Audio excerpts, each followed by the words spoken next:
Hello everyone, how are you today? I hope you are fine today. Well, welcome back with me, Miss Indah Triana in Assessment on ELT. Baik, pada pertemuan minggu lalu kita sudah mempelajari mengenai pengukuran dalam ranah kognitif. Nah, pada pertemuan hari ini kita lanjutkan kepada pengukuran ranah afektif dan juga ranah psikomotor. Nah, untuk itu kita akan mulai dengan yang pertama, yaitu pengukuran pada ranah afektif.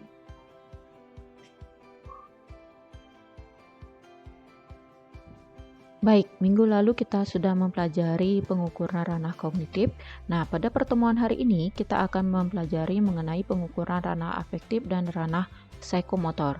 Jadi untuk yang pertama, saya akan membahas mengenai pengukuran ranah afektif. Jadi sebelum kita lanjut ke jenis-jenis pengukuran ranah afektif, saya akan membahas sedikit mengenai tujuan dari penilaian sikap atau penilaian afektif. Jadi, adapun beberapa tujuan dari penilaian afektif ini adalah yang pertama yaitu untuk dapat mendapatkan umpan balik ya atau feedback baik bagi guru maupun siswa sebagai dasar untuk memperbaiki proses belajar mengajar dan mengadakan program perbaikan atau yang disebut dengan remedial program bagi anak didiknya atau peserta didik. Yang kedua, untuk mengetahui tingkat perubahan tingkah laku anak didik yang dicapai.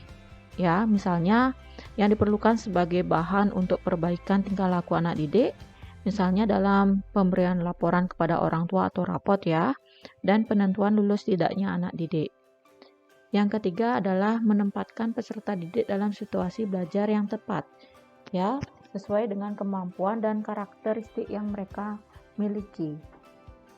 Dan yang terakhir yaitu untuk mengenal latar belakang kegiatan belajar dan kelainan tingkah laku anak didik. Jadi tujuan penilaian afektif ini sangat penting ya. Jadi dalam pelajaran atau proses pembelajaran kita harus mengetahui bagaimana sikap anak itu, dan juga selain kita mengetahui mengedepankan bagaimana penilaian kognitif maupun penilaian psikomotornya. Jadi antara kognitif, afektif, dan psikomotor itu harus selalu berdampingan. Jadi jika Anda sebagai seorang guru ingin menilai kognitif saja tetapi tidak menilai afektif maupun psikomotor siswa, itu tidak akan mendapatkan nilai yang maksimal, karena di sini bukan yang dilihat hanya penilaian kognitif saja, tetapi sebagai untuk mendukung nilai kognitif tersebut harus ada penilaian afektif dan juga penilaian psikomotor. Nah, ini saya ambil dari Ari Kunto 2018. Next. Baik, kita akan membahas jenis-jenis skala sikap. Berdasarkan Ari Kunto 2018, terdapat 4 jenis skala sikap. Yang pertama yaitu skala Likert atau Likert Scale. Yang kedua yaitu skala Thurston. Yang ketiga yaitu skala Gottman. Dan yang keempat merupakan skala diferensial. Nah, pada hari ini saya akan membahas satu-satu dari jenis skala sikap, dimulai dari skala Likert atau Likert Scale. Skala Likert atau Likert Scale merupakan skala yang dapat digunakan untuk mengukur sikap, pendapat, dan persepsi seseorang atau sekelompok orang tentang suatu gejala maupun fenomena pendidikan. Hal tersebut saya kutip dari Jali 2008. Di sisi lain, skala Likert juga disebut dengan skala yang disusun dalam suatu bentuk pernyataan dan diikuti oleh 5 respon yang menunjukkan tingkatan. Adapun kelima respon tersebut seperti yang telah dikutip, misalnya simbol SS itu merupakan bagian dari sangat setuju. S itu merupakan cerminan dari setuju, N itu netral, atau RG itu ragu-ragu biasanya ya, bisa N bisa RG atau ragu-ragu untuk yang nomor 3. TS itu tidak setuju, STS itu sangat tidak setuju. Next. Baik, di sini untuk instrumen Likert Scale atau instrumen skala Likert itu ada 2. Yang pertama yaitu dengan menggunakan checklist, dan yang kedua yaitu dengan menggunakan pilihan ganda.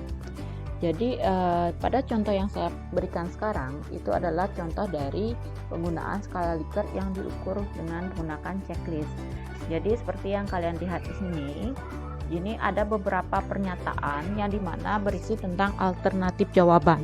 Jadi setiap pernyataan itu terdiri atas beberapa alternatif jawaban, tergantung dari pilihan si yang menjawab. Seperti itu. Jika kalian memilih di sangat setuju itu pasti nilainya 5, maka kalian akan mencentang itu di angka nomor 5. Sementara jika kalian tidak setuju dengan pernyataan tersebut, bisa kalian centang di angka 1 atau sangat tidak setuju. Seperti itu contohnya ya. Nah, ini untuk contoh skala Likert dengan menggunakan instrumen checklist. Kita lanjut kepada skala Likert dengan menggunakan instrumen pilihan ganda. Yang disebutkan dengan skala pilihan ganda di sini yaitu skala yang menyerupai bentuk soal pilihan ganda suatu pernyataan yang diikuti sejumlah alternatif pendapat. Nah, seperti contoh di sini ada petunjuk dan ada contoh pernyataan seperti berikut. Kurikulum 2013 akan segera diterapkan di sekolah Anda. Nah, jika Anda merasa sekolah Anda sudah siap untuk menerapkan kurikulum 2013, berarti Anda akan menjawab sangat setuju. Tetapi jika kalian belum tahu, kalian bisa jawab C, ragu-ragu, dan jika sekolah kalian belum siap untuk menerapkan kurikulum 2013, kalian bisa memilih jawaban yang nomor A, yaitu sangat tidak setuju. Jadi sebenarnya sama ya isinya, tetapi modelnya aja menyerupai pilihan ganda. Seperti itulah contoh dari skala skala Likert dengan contoh instrumen pilihan ganda. Skala Thurston atau skala sikap merupakan skala yang disusun dengan memilih butir yang berbentuk skala interval. Jadi setiap skor memiliki kunci skor, dan jika diurut kunci skor itu menghasilkan nilai yang berjarak sama. Jadi skala Thurston ini merupakan skala yang mirip dengan skala buatan Likert karena merupakan satu instrumen yang jawabannya menunjukkan sebuah tingkatan atau interval ya. Jadi pernyataan yang diajukan kepada responden itu disarankan maksimal itu kira-kira 10 butir soal atau pernyataan dan tidak kurang atau minimal 5 butir soal. Sebagai contohnya kita akan bisa lihat di slide selanjutnya. Baik, ini merupakan contoh dari skala Thurston. Kalian bisa baca sendiri ya. Jadi kami ingin mendengar masukan Anda agar Anda dapat terus menyempurnakan logistik konten kami. Nah, itu petunjuknya. Harap isi survei singkat ini dan beritahu kami pendapat Anda atau jawaban Anda akan dianonimkan. Jadi, apakah budaya tertentu berpengaruh pada kepribadian? Jadi di sini ada rentangan nilai 1 sampai 10. Jadi 1, 2, 3 itu merupakan tingkatan yang mengarah ke unfavorable atau yang kurang baik. 4, 5, 6, 7 itu akan mengarah kepada neutral atau netral. Terus setelah itu dari 8, 9, 10 itu akan menjadi ke favorable atau sangat baik. Jadi seperti yang saya katakan tadi, ada tingkatan atau interval. Jadi siapa yang membuat interval itu ya guru atau yang ingin menilai atau yang membuat instrumen ini. Jadi intervalnya seperti apa? Ini semacam skala Likert sebenarnya ya. Jadi siswanya akan menaruh atau menceklis di mana dia akan menempatkan jawabannya dia. Misalkan dia akan menempatkan di jawaban 9 atau dia akan setuju, dia akan jawab di nomor 9, itu termasuk favorable. Tapi jika dia menjawab di angka 2, dia akan termasuk ke jawaban yang tidak baik atau unfavorable. Dan tetapi jika dia menjawab di angka 6, dia akan atau 5 ya atau 5, dia akan disebut dengan netral.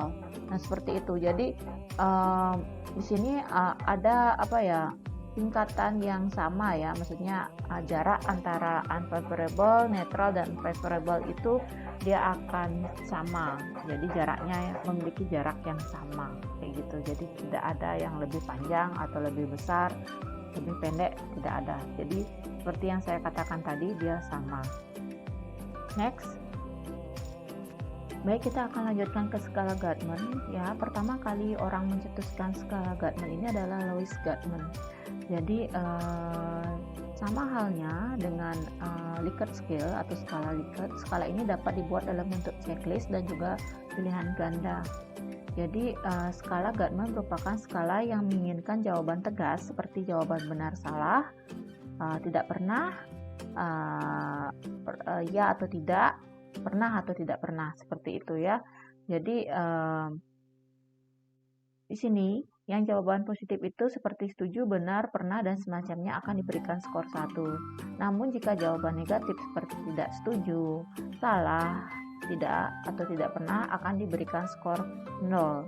Jadi data yang diperoleh dengan penggunaan skala ini adalah data interval atau rasio dikotomi atau dua alternatif, sehingga akan didapatkan dua interval. Jadi di sini jawaban positif ini misalnya 1, misalnya ada berapa soal yang menjawab skor positif atau skor 1 dan berapa soal yang menjawab negatif atau skor 0. Ya, itu akan dibedakan jadi dua interval antara jawaban positif dan jawabannya negatif.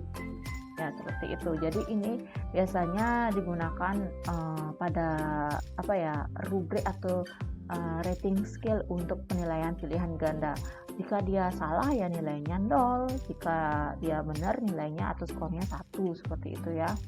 Nah, jadi skor 1 untuk skor tertinggi dan skor 0 itu untuk skor terendah. Ya, seperti itu ya. Skala Guttman mungkin kalian sudah pernah melihat di setiap RPP ada jika benar tulisan 1, jika salah tulisan 0, jawaban skornya 0 kayak gitu. Jika salah skor 0, jika benar skor 1.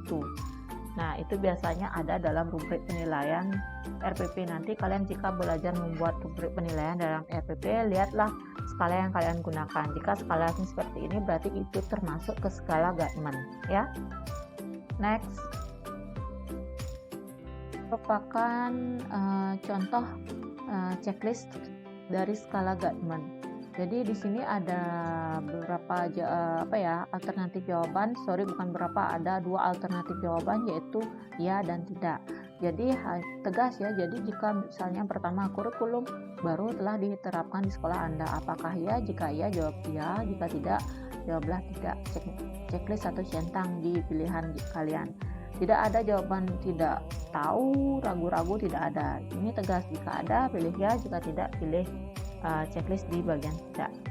Jadi diisi keterangan, ya diberikan untuk skor 1, tidak diberikan untuk skor 0, seperti itu. Ya, ini contoh dari checklist. Nah, selanjutnya kita akan contoh dari pilihan ganda skala Guttman. Jadi sama ya, tinggal merubah aja posisinya, posisi alternatif jawabannya dari yang ke samping menjadi pilihan mengganda. Misalnya, apakah kurikulum baru telah diterapkan sekolah Anda? Option jawaban nomor A itu adalah ya, option nomor B itu adalah tidak. Jika kalian menjawab ya berarti sudah diterapkan, jika kalian memilih B berarti belum. Jadi tegas, cuma bentuknya aja yang berbeda, sebenarnya intisarinya itu sama isinya, seperti itu. Kira-kira bisa dimengerti ya. Yang selanjutnya, yang terakhir ya, skala diferensial atau semantik diferensial. Ini yang dicetuskan oleh Osgood dan kawan-kawan ya. Jadi Osgood ini dia memiliki konsep 3 dimensi. Nah, jadi apa sih skala diferensial? Jadi skala diferensial ini memuat skor-skor penilaian yang terletak di tengah-tengah, dan di sebelah kiri adalah penilaian positif, sebaliknya sebelah kanan adalah penilaian negatif. Jadi skala ini secara bentuk atau format instrumennya berbeda dari skala-skala sebelumnya. Ya, jadi skala diferensial ini tidak berbentuk checklist maupun pilihan ganda. Yang memuat skor-skor penilaian yang terletak di tengah-tengah dan sebelah kiri adalah penilaian positif, sebaliknya sebelah kanan merupakan penilaian negatif. Ya, jadi skor penilaiannya antara 1 sampai dengan 5 biasanya ya, yang diletakkan dari 5 terlebih dahulu, di sebelah paling kiri dan paling kanan adalah 1. Jadi nanti saya akan berikan contohnya. Oke, jadi seperti yang saya katakan tadi, ada 3 faktor atau 3 dimensi ya analisis dari skala diferensial ini. Yang pertama yaitu faktor baik buruk atau evaluation, yang kedua adalah kuat atau tidaknya, kuat lemahnya, potensi, dan yang ketiga cepat atau lambatnya itu berpengaruh pada activity.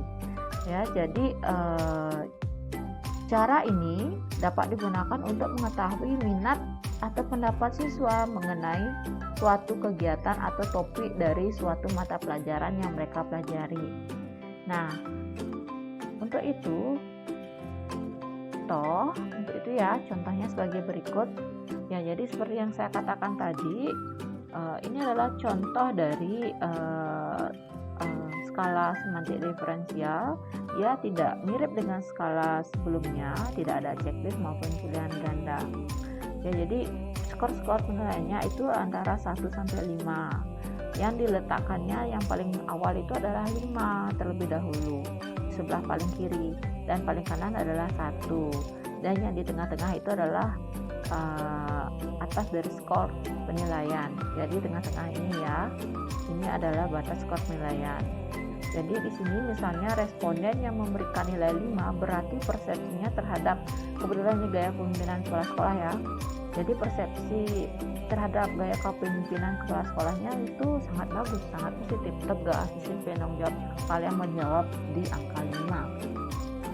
Ya, itu sangat tegas. Apabila memberikan nilai 3 berarti sikapnya netral. Ya, nilai 4 itu berarti masih positif. Yang nomor 3 itu netral, dan jika memberi nilai 2 atau 4 itu 2 atau 1 itu mengindikasi persepsi yang negatif ya. Jadi tidak negatif, sehingga dikatakan pemberian 2 tidak mendukung gaya kepemimpinan kepala sekolah. Dan sebaliknya jika nilai 4 itu mendukung gaya kepemimpinan kepala sekolah. Jadi 5, 4 itu lebih condong ke yang baik, 3 itu netral, 2, 1 lebih condong ke yang tidak mendukung, seperti itu. Ya, di sini sudah ada catatan. Jadi penting ya untuk mengisikan note atau mengisikan keterangan di setiap skala yang kalian buat.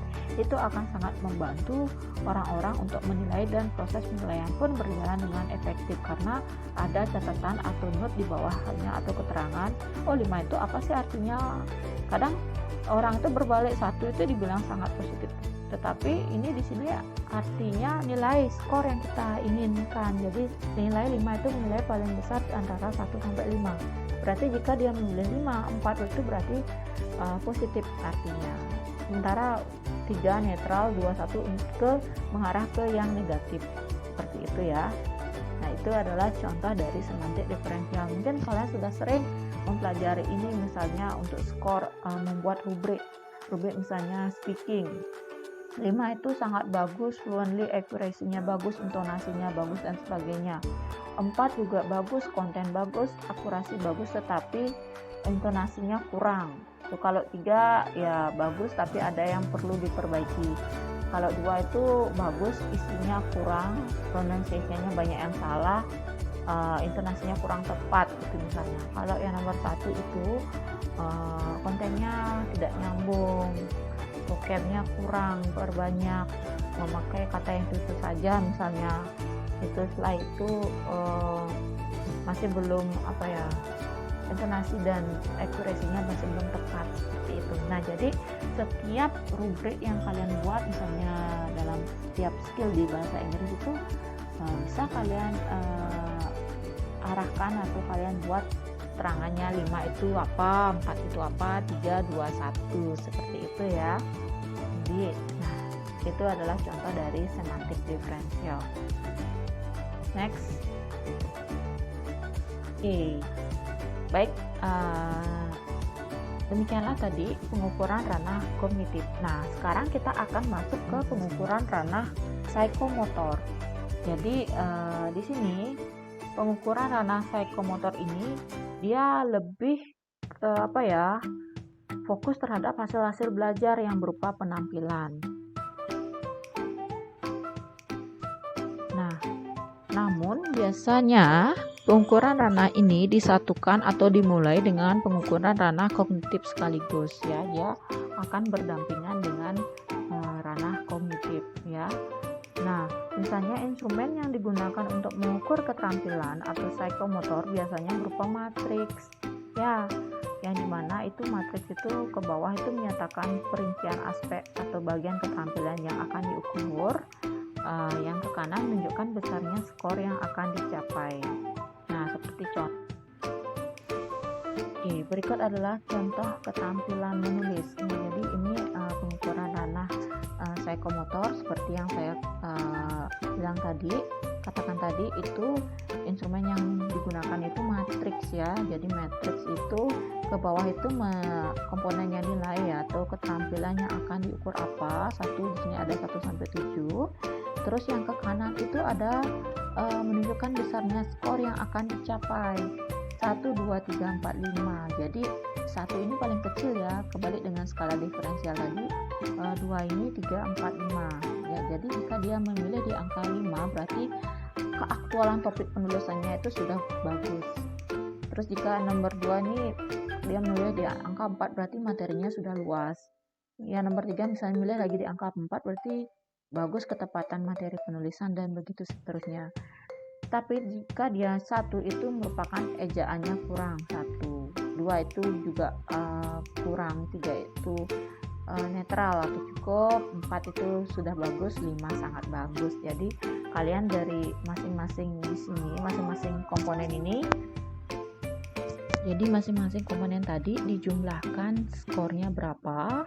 Setelah itu kalian akan mendapatkan skor berapa dan nilainya berapa ya. Jadi itulah ditambahkan ya, dijumlahkan jumlah skornya, nilainya A, B, C atau D, seperti itu. Nah, jadi ini adalah contoh dari keterampilan menulis atau ranah psikomotor. Jadi mempunyai keterampilan menulis. Di bahasa Inggris juga ada keterampilan menulis atau writing ya. Baik, saya rasa seperti itu. The last is thank you. I think that's all for our meeting today. Baik, demikianlah tadi penjelasan mengenai pengukuran ranah afektif dan juga ranah psikomotor. Jadi pada ranah afektif itu ada 4 jenis skala yang kita gunakan ya. Yang pertama yaitu skala Likert atau Likert scale. Yang kedua itu adalah skala Thurston.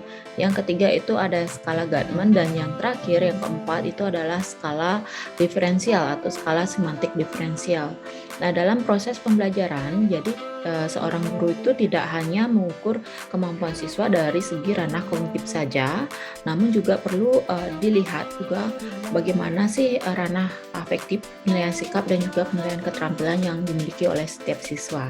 Jadi untuk mencapai the goal of learning, jadi kombinasi antara ketiga ranah kognitif, afektif, dan psikomotor itu harus seimbang. Seperti itu. Baik, terima kasih atas waktunya. Stay safe everyone ya. Stay healthy and see you next week. Goodbye.